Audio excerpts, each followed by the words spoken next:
Gaëtan, si on se voit là, alors qu'on est en trêve internationale, c'est que tu n'es pas en équipe de France. Alors c'est quelque chose qui revient de façon assez récurrente dans le foot. On se dit parfois celui-là il mérite, celui-là il mérite. Et là il y a vraiment il y a une embellie sur des joueurs dont tu fais partie, Teddy Vanier, Jonathan Klaus, Dimitri Payet, et il y en a en fait aucun. Tu analyses ça comment? C'est une déception? Non, pas une déception, mais je trouve ça super cool qu'on en parle. Je pense qu'il y a quelques années, on n'a même pas cité mon nom dans les potentiels, donc ça veut dire que je progresse, que je suis sur le bon chemin pour pourquoi pas y aller un jour, mais en tout cas, voilà, je sens que je progresse, je suis mieux sur le terrain, j'arrive à être plus efficace, à faire des bonnes stats. Donc voilà, mais non, surtout pas de déception, au contraire, c'est un objectif à aller chercher comme tout joueur et tout ça. T'as guetté la liste ou pas?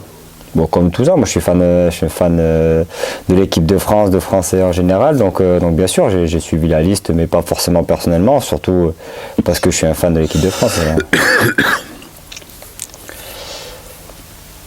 Que tu signes à Rennes, c'est une progression, parce qu'on va dire que c'est un club qui a plus de moyens, plus d'ambition que Montpellier. Mais je ne sais pas pourquoi ça m'a un peu surpris que tu signes ici. Voilà, je sais pas. C'est ce que je te dis, je sais pas. Non, parce qu'il y a eu beaucoup de non-cités, beaucoup de clubs intéressés. Après, ça s'est pas fait parce que je pense que ça devait pas se faire. Il y a eu des petites choses il n'y a pas eu d'accord. Mais voilà, aujourd'hui, quand Rennes s'est présenté à moi, je dis que bien sûr c'était super intéressant. Déjà parce que ça joue aussi la Coupe d'Europe. Comme tu l'as dit, il y avait une autre ambition, une superbe équipe. C'est une équipe qui m'a toujours impressionné quand je jouais contre elle à chaque fois, depuis 2, 3, 4 ans.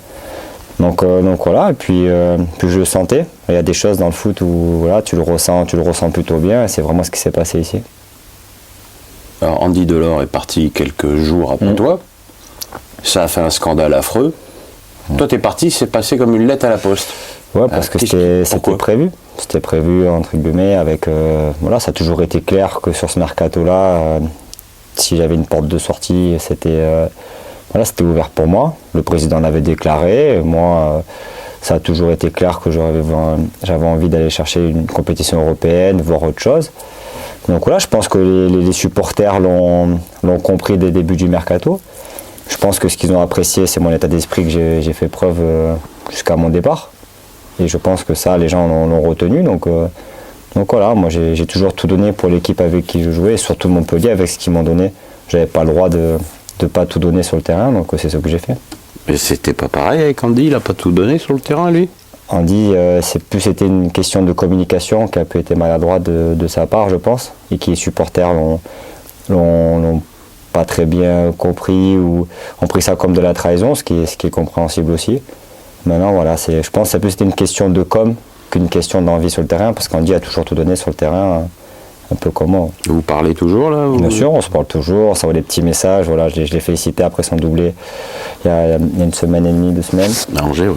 Donc voilà, c'est bien. On se dit qu'on se tire la bourre, on s'est tiré la bourre un peu à Montpellier pendant toutes ces années, en essayant toujours de se pousser vers le haut, et on le fait indirectement maintenant avec 2 équipes différentes. Vous donniez pas cette impression de vous tirer la bourre? Ben, mine de rien. Il y avait même presque l'impression que parfois vous jouiez qu'entre vous. Ah, mais après, c'est toujours la bourre pour Delors. Oui, bien sûr, mais se tirer la bourre, c'est pas vraiment le côté individualiste. Se tirer la bourre en mode, voilà, on se pousse vers le haut, ça donne envie de faire plus, toujours envie d'être bon. Et puis, on partait du principe aussi où si demain je fais la passe décisive, ben toi tu me feras la passe décisive 2 jours après. Donc à partir de là, quand c'est comme ça et l'osmose est comme ça entre 2 joueurs, voilà, chacun fait ses stats et chacun fait une belle saison. C'est marrant parce que lorsque vous avez déboulé tous les deux à Montpellier, je me suis dit, Laborde et Delors, c'est 2 très bons attaquants, mais leur complémentarité ne me saute pas aux yeux. Or, vous m'avez prouvé le contraire pendant toutes ces années, alors que pourtant, vous êtes, je dirais, morphologiquement les mêmes.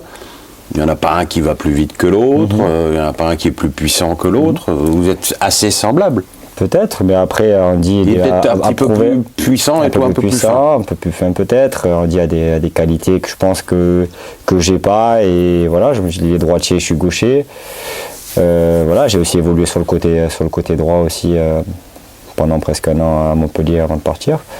Donc non, mais je pense que la plus grosse connexion qu'on avait, la plus grosse complémentarité, je pense, c'est surtout mentale. Et surtout dans l'envie qu'on avait de jouer ensemble et de jouer pour l'équipe. Et ça, je pense que ça nous a permis de faire ces saisons-là. Alors, tu es passé d'un club où vous étiez un duo à un club où tu es la target numéro 1.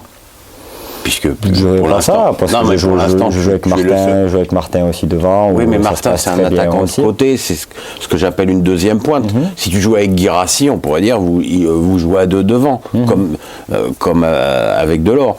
Là, l'avant-centre, la pointe axiale, c'est toi. Ça change quand même. Bien sûr, ça change. Après, j'ai été formé aussi à ce poste-là depuis tout petit. Mais c'est vrai que ça change. Mais voilà, j'aime bien aussi mon côté polyvalent. Voilà, j'ai pu m'adapter à être sur le côté. Aujourd'hui, je me retrouve dans l'axe, dans une équipe qui joue bien au ballon, avec qui je me retrouve dans des bonnes situations où mes appels sont utilisés. Et tout ça, c'est super intéressant aussi.